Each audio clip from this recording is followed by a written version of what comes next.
शब्द जो है मैं वो जरूर कहना चाहूंगी उनके लिए। इनका जन्म उत्तर प्रदेश में हुआ था और माता पिता गुरु की प्रेरणा से इन्होंने अपने अध्ययन करते हुए double BEd, double MA, BEd, research Vedic system, MD, DSP करने के बाद भारत में एक नई पद्धति वैदिक हर्बल इलेक्ट्रो होम्योपैथी का विस्तार किया। कोरोना काल में हजारों रोगियों को स्वस्थ करते हुए अपनी औषधियों को निःशुल्क वितरित किया। मेरा आप सभी से निवेदन है कि अपने अपने जो माइक है म्यूट कर लीजिए और सभी अपने वीडियोस को ऑन रखें ताकि हम एक दूसरे से जुड़ने का हमें सुनहरा अवसर मिले और एक दूसरे से हम भलीभांति परिचित हो सके। माइक अपने बंद कर लीजिए। बात कर रही थी मैं डॉक्टर परमानंद जी की, और इन्होंने 2013 में motivational learning method for all student programme की में ट्रेनिंग इन्होंने दी और काफी ऑनलाइन ट्रेनिंग की और काफी ये प्रसिद्ध भी हुई थी। और 2018 में सर्वश्रेष्ठ राष्ट्रीय प्रेरक की बात हो या साल 2013 में राष्ट्रीय गौरव सम्मान की, इन्हें हर प्रकार की प्रसिद्धि और मिली और सम्मानित भी इनको किया गया। आपके द्वारा लिखी गई अब तक सैकड़ों रचनाएं राष्ट्रीय और अंतर्राष्ट्रीय स्तर पर समाचार पत्र पढ़ाने के लिए पत्र पत्रिकाओं में प्रकाशित हो चुकी हैं और आपने हजारों प्रेरक कविताओं को भी लिखा है। हिंदी को आगे बढ़ाने के लिए हिंदी माता परिवार नामक संस्था का निर्माण भी किया है और हम सब इससे जुड़े हुए हैं। आपके जो आपको एक ज्योतिष और योग विज्ञान का भी एक अच्छा ज्ञान है, इसीलिए आपको मेडिटेशन गुरु भी कहा जाता है। वैदिक योग योद्धा के नाम से भी आपको सम्मान मिल चुका है और कई हिंदी समाचार पत्र पत्रिकाओं के आप राष्ट्रीय संवाददाता, हिंदी एडिटर का काम भी करते हैं। और इनका मुख्य उद्देश्य जो है वो हिंदी और हिंदी भाषी प्रदेशों में शिक्षण कार्य को सरल व सुगम बनाना है, जिसके लिए आपने एक ऐसा मोटिवेशनल मेथड और सॉफ्टवेयर बनाया है जिसके द्वारा अध्ययन करने से बच्चों को बड़ी सरलता से 3 महीने के अंदर ही हिंदी का महत्वपूर्ण ज्ञान हो जाता है। बच्चे लिखना पढ़ना और बोलना बड़ी सरलता से सीख लेते हैं और हजारों शिक्षक भारत देश विदेश से इनके साथ जुड़े हुए हैं। और अब मैं परमानंद जी से निवेदन करना चाहूंगी कि वह उपस्थित शिक्षकगणों को अपने प्रेरणादायक संबोधन से सम्मानित करें। परमानंद शुक्ला जी।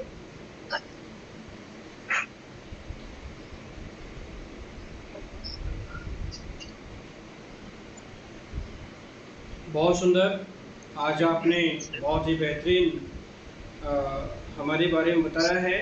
हालांकि हमें इतनी जानकारी नहीं है, आपने उपलब्ध किया अपने आप में, यह बहुत अच्छी बात है। और मैं इस क्रम में चाहता हूं कि आप आज के जो प्रथम मॉडरेटर हैं, ये प्रथम कार्य संचालक हैं जिन्होंने अपने कार्यशाला की प्रस्तुति करनी है। Number 1 doctor Ritu Sharma ji, number 2 Ritu Saxena ji. तो सबसे पहले आज रितु सक्सेना जी आज अपना कार्यक्रम प्रस्तुत करने जा रही हैं और आपकी कार्यशाला में सभी का हार्दिक स्वागत और अभिनंदन है। मैं ईश्वर से यही प्रार्थना करूंगा कि आपका जो है आज का यह सेमिनार बहुत ही सफल सेमिनार हो और किसी भी तरह से कोई दिक्कत न आए। बहुत सारे लोग जुड़े हुए हैं, बहुत सारे लोग जुड़ने बाकी हैं। समय पर सभी लोग जुड़ जाएं तो ज़्यादा अच्छा है। 1 घंटे का जो हमारा 40-40 मिनट का 2 सेशन है, तो दोनों सेशन में जो है बेहतरीन आज आप लोग सीखने वाले हैं बहुत कुछ, जिसमें आपको अच्छी जानकारी मिलेगी। देखिए, समय पर जुड़ना और समय से किसी भी कार्यक्रम को जो है शुरुआत कर देना और समय से समाप्ति कर देना, ये बहुत ज़रूरी होता है। तो समय से स्टार्ट किया गया है, समय से समाप्त कर दिया जाएगा। अब जितने लोग जुड़ रहे हैं उनकी रिकॉर्डिंग हो रही है। जो लोग स्टार्टिंग से रहे हैं उनको ज़रूर कोट किया जाएगा, जो लोग बीच में आए हैं आज उनको भी कोट कर लिया जाएगा। लेकिन मैं आग्रह करूंगा कि आप सभी जो है स्टार्टिंग से 9 बजे का सेमिनार है तो 9 बजे ही जुड़ें, जो टाइम दिया गया है उस टाइम पर जुड़ें। तो मैं आग्रह करूंगा आज के मॉडरेटर से, दीप्ति से, कि वो जो है आज के जो हमारे रिसोर्स पर्सन है श्रीमती रेणु सक्सेना जी, उनका परिचय करवाएं और कार्यक्रम प्रारंभ होगा। और एक निवेदन है, this is the strict decision, if you will open your audio without any information, then that time we will remove immediately. We will remove immediately this group. Also this group, and also by the seminar we will remove. हम accept नहीं करेंगे किसी भी तरह की अनुशासनहीनता। आप सभी शिक्षक बंधु हैं, सब बहने हैं, किसी भी तरह की अनुशासनहीनता इस मंच पर बर्दाश्त नहीं की जाएगी। आप अगर अपना वीडियो फालतू में ऑन कर रखेंगे, रिसोर्स पर्सन का ऑन है वीडियो, रिसोर्स पर्सन का ऑन है ऑडियो, वो जो है आप वहाँ पर सुनिए, सीखिए, लिखिए, नोट करिए। ध्यान आपका प्रैक्टिस पर होना चाहिए, ध्यान आपका एक्सरसाइज पर रहना चाहिए, ध्यान आपका प्रोग्राम पर होना चाहिए, ध्यान आपका जो है जो बताया जा रहा है उस पर होना चाहिए। परीक्षा में जो पूछा जाएगा, देखिए हम नहीं चाहते कोई शिक्षक यहाँ जो जुड़ा हुआ है वह जो है किसी भी तरह से फेल हो जाए। हम आपको अनुत्तीर्ण नहीं देखना चाहते, हम आपको उत्तीर्ण देखना चाहते हैं। यहाँ जितने भी डायरेक्टर्स हैं, जितने भी संचालक हैं, जितने भी हिंदी माता परिवार के रिसोर्स पर्सन हैं, सबका यही उद्देश्य है कि आप परीक्षा में 100% अंक से पास हों। और जो लोग अच्छा अंक लाएंगे उनके द्वारा तालियां भी बजवाई जाएंगी, उनका सम्मान भी किया जाएगा। और उनको अगर 10 में 10 अंक आप लाएंगे तो आपको अलग से सर्टिफिकेट संस्था के द्वारा दिया जाएगा। इसलिए आपका टारगेट 10 अंक पर होना चाहिए। Achievement for the your goal. If you will not follow us, so then time you will be not success 100% your life, and so will be required। ये किसका खर की आवाज आ रही है? Immediately close and other we will close। Okay, thank you। धन्यवाद sir. ईश्वर ने भी कीमती रत्न कीमती ही बनाई है। उन रत्नों में से सबसे कीमती ऐसी एक रत्न है डॉक्टर रेणु सक्सेना, जिनके बारे में बताते हुए बहुत गर्व महसूस हो रहा है।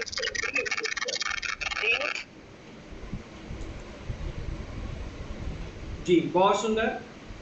अब दीप जी, अब आप अपने बारे में आप बताएं, ये रेणु सक्सेना के बारे में बताएं।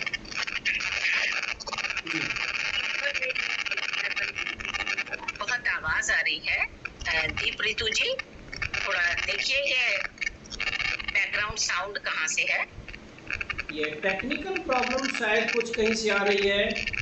दीप जी, आपकी ही तरफ से है कोई टेक्निकल प्रॉब्लम, तो उसको थोड़ा सा देखिए। जो है आपकी आवाज़ भी बराबर नहीं आ रही है। लीड अगर आपने लगा रखा है तो लीड हटा दीजिए, लीड हटा देंगे सही हो जाएगा सब।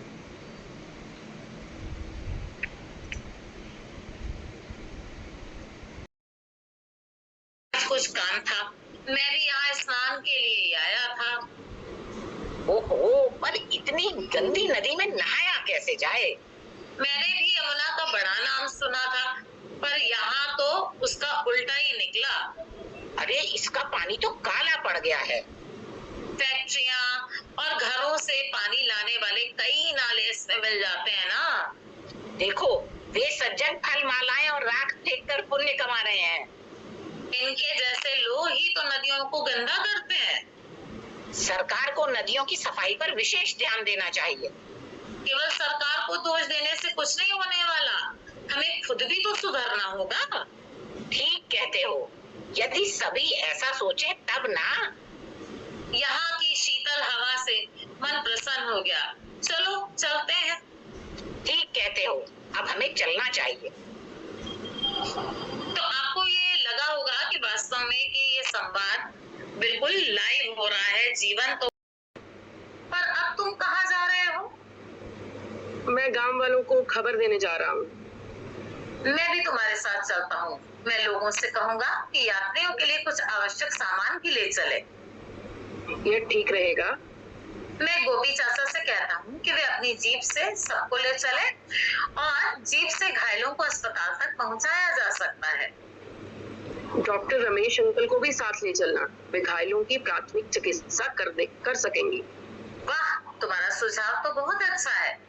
संभवतः आप समझ रहे होंगे कि अगर हम इमोशंस के साथ किसी चीज को पढ़ते हैं, कहते हैं, तो उसमें अपने आप ही प्राण आ जाते हैं। कहते हैं कि भाषा जो है वो शब्दों की जुबान ही होती है और उसमें ही आरती और अजान होती है। यदि हम भाषा के संदर्भ को समझ पाए तो हर दिल में ईश्वर की एक सीधी सी आह्वान होती है। अंत नहीं रह जाता, तब भी हम कह देते हैं कि बेटा यहाँ ना लिखो, बेटा साफ लिखो, आप ठीक से बैठो, बेटा पेपर अपना कवर कर लो। कुछ ना कुछ कह करके हम अपने जुबान को और अपनी जिह्वा को कहीं ना कहीं उसको धार को परख लेते हैं कि हाँ वो ठीक है कि नहीं। तो संवाद बहुत आवश्यक है। संवाद लेखन को अंग्रेजी में हम डायलॉग डाइजेस्ट के नाम से भी जानते हैं। संवाद वाद मूल शब्द में सम उपसर्ग लगाने से संवाद शब्द बना है, जिसका शाब्दिक अर्थ है बातचीत। इसे वार्तालाप भी कहा जाता है। सामान्य रूप से अगर कहा जाए तो दो लोगों के बीच होने वाली बातचीत को संवाद कहा जाता है। दो लोगों में हुई बातचीत को लिखना संवाद लेखन कहलाता है। क्या आप इस बात से सहमत हैं कि संवाद लेखन केवल दो ही लोगों के बीच लिखा जा सकता है या तीन लोग भी हो सकते हैं? संभवतः चैट बॉक्स के माध्यम से आप मुझे बताएं तो मुझे अति आनंद अनुभव होगा कि आप संवाद के माध्यम से मुझसे जुड़े हुए हैं और ये संवाद वास्तव में पूर्ण रूप से कार्यान्वयन उसका हो रहा है।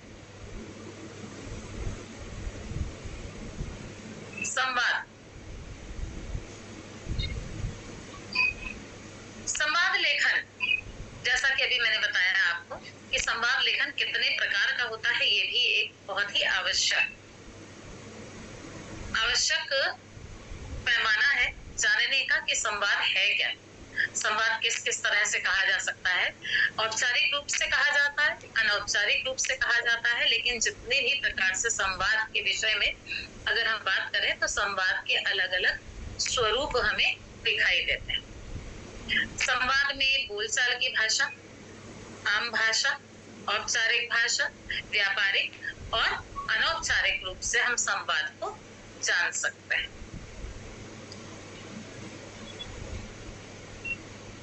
कुछ नेटवर्क का शायद समथिंग इशू हो रहा है, बहुत स्मूथली स्लाइड नहीं हो रही। संवाद देख पाए हैं?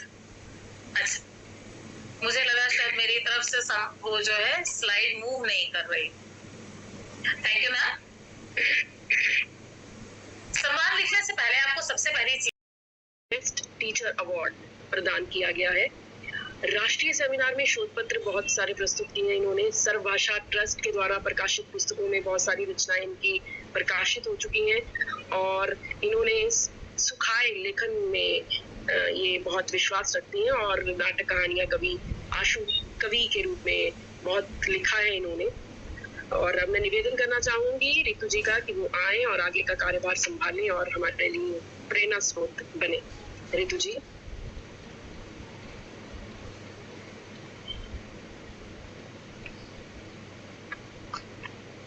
सर्वप्रथम तो मैं नमन करना चाहूंगी इस महामंच का और माननीय डॉक्टर परमानंद शुक्ला जी का, जिन्होंने इस गौरवशाली, इस भव्य मंच को मुझे प्रदान करके कृतार्थ किया। मैं अपनी बात एक बहुत छोटी सी पंक्ति से करना चाहूंगी। गुलों के रंग सितारों की रोशनी दे दूं, तुम कहो तो मैं अपनी जिंदगी दे दूं। कुछ और तो नहीं मेरे गरीब दामन में, ऐ भाषा तो कहे तो मैं अपनी तुझे जिंदगी दे दूं, मैं तुझे अपनी जिंदगी दे दूं। यही जज्बा मेरा हमेशा से रहा है कि मैं अपने शब्दों के द्वारा, अपने कर्म के द्वारा यदि इस भाषा की, मातृभाषा की कुछ सेवा कर सकूं तो मैं अपने आप को कृतज्ञ अनुभव करूंगी। सर, मेरा निवेदन है कि कृपया मुझे होस्ट बना दें जिससे कि मैं अपनी स्क्रीन शेयर कर सकूं। जी, आप कृपया अपना कृपा दृष्टि बनाइए और इनको होस्ट बना दीजिए मैडम जी को। चाहिए 1 मिनट। तो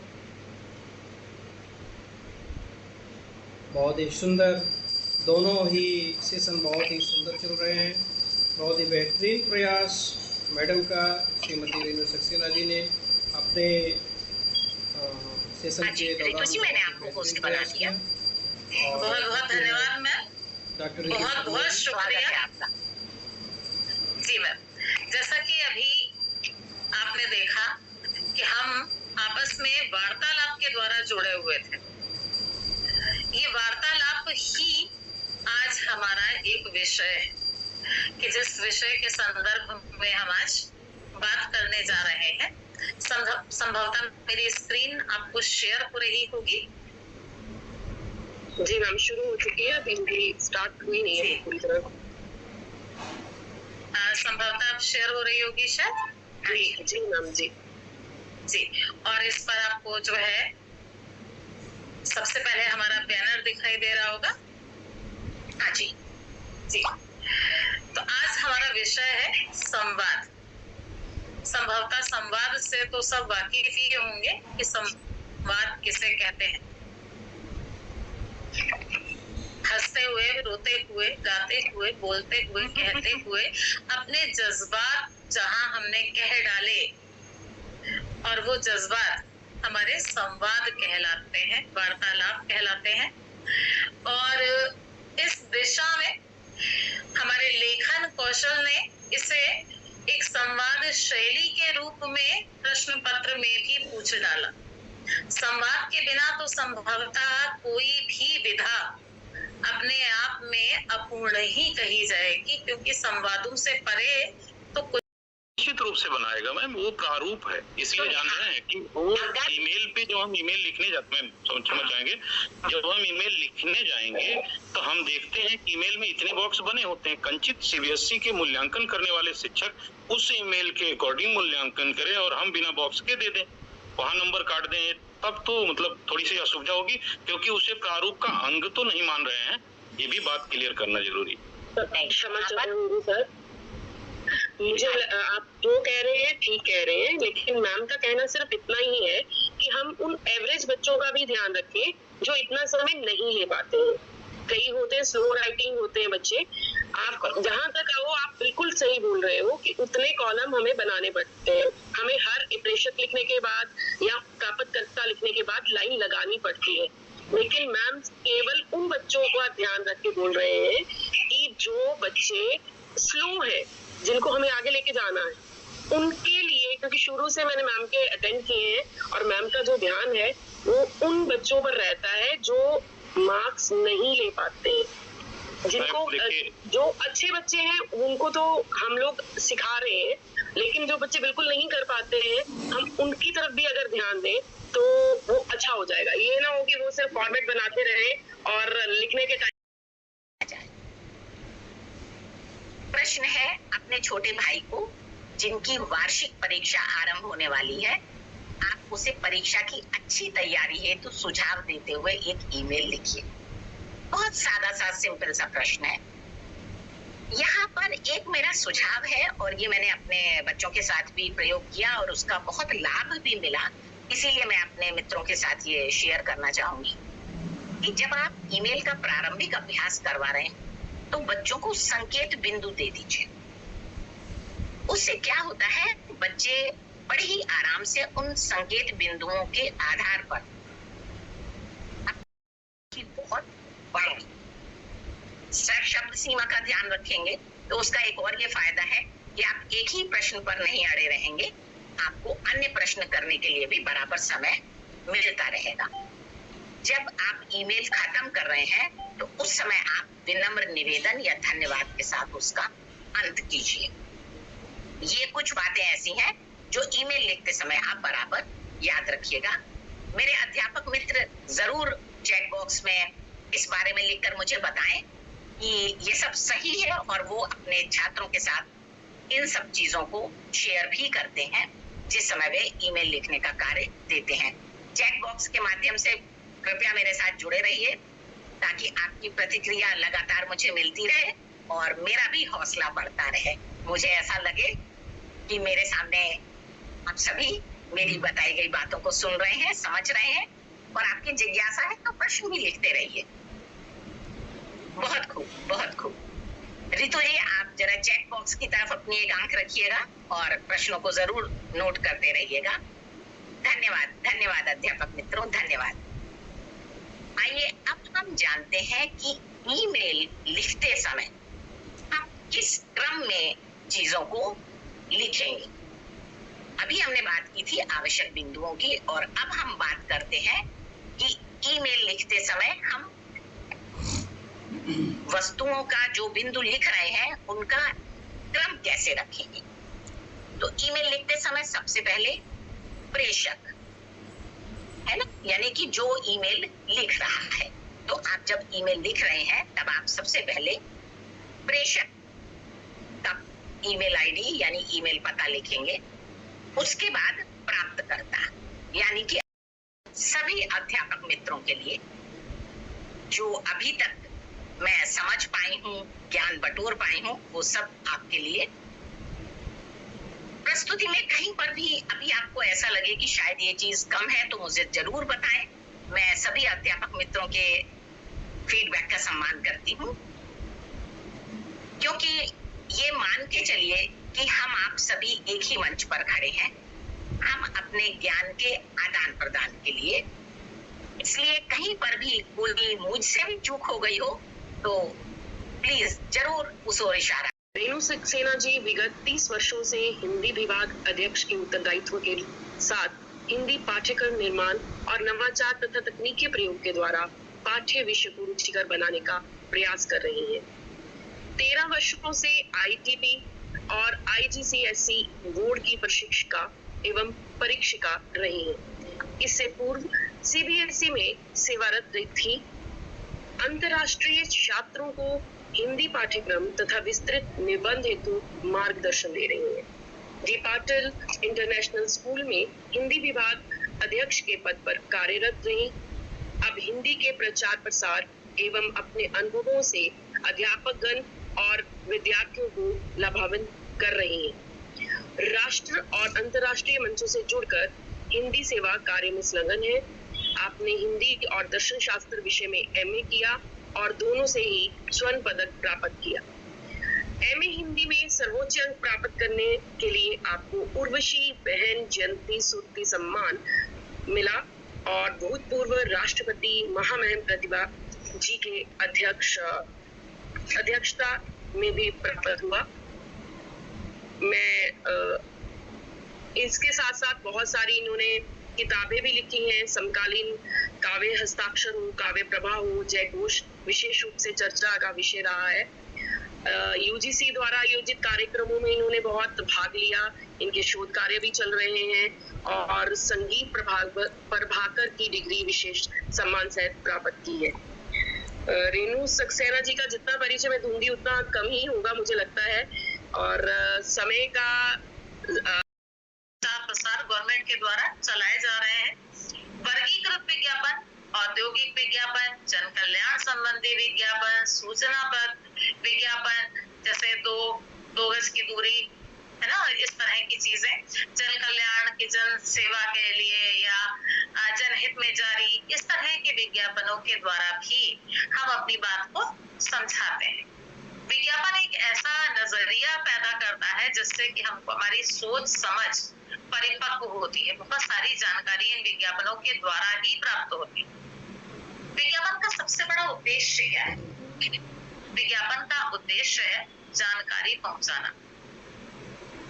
इससे लोगों का ज्ञान बढ़ता है, उनके सामने चुनाव के विकल्प, गुण, मूल्य परखने की सुविधा सरलता से उपलब्ध हो जाती है। अब ये तो स्वाभाविक सी बात है कि जब आपके सामने विज्ञापन प्रस्तुत होता है तो उस समय आपके पास एक बहुत बड़ा विकल्प का बाजार खड़ा हो जाता है कि अगर आपको मान लीजिए एक साबुन ही लेना है तो उस साबुन में भी आपके सामने साबुन की कितनी वैरायटीज है, उनके कितने सारे पॉइंट्स आपके सामने हैं, उनके कितने सारे लक्ष्य आपके सामने हैं, और उसके साथ ही एक सबसे बड़ा जो कि इस साबुन को किसने यूज किया है, किस फेमस पर्सनालिटी के द्वारा इस पर फिल्माया गया है।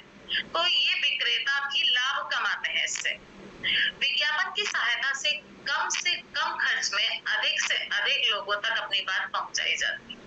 यही कारण है कि आज समाचार पत्र, पत्रिकाएं, दूरदर्शन के विभिन्न कार्यक्रम, पोस्टर, बैनर, यहाँ तक कि दीवारें भी रंगी नजर आती। संभवतः आप लोगों की याददाश्त में भी कोई ना कोई एक खूबसूरत सा विज्ञापन दिमाग में चल रहा होगा। मुझे बड़ी खुशी होगी यदि चैट बॉक्स में अगर आपका कोई पसंदीदा विज्ञापन आपको याद आ रहा है तो आप गुनगुनाएं और मुझे भी बताएं।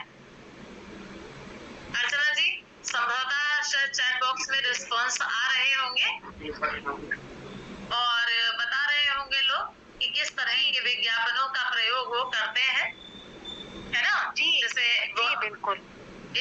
एक प्याली चाय पिला दो, washing powder Nirma, magic magic magic Maggi.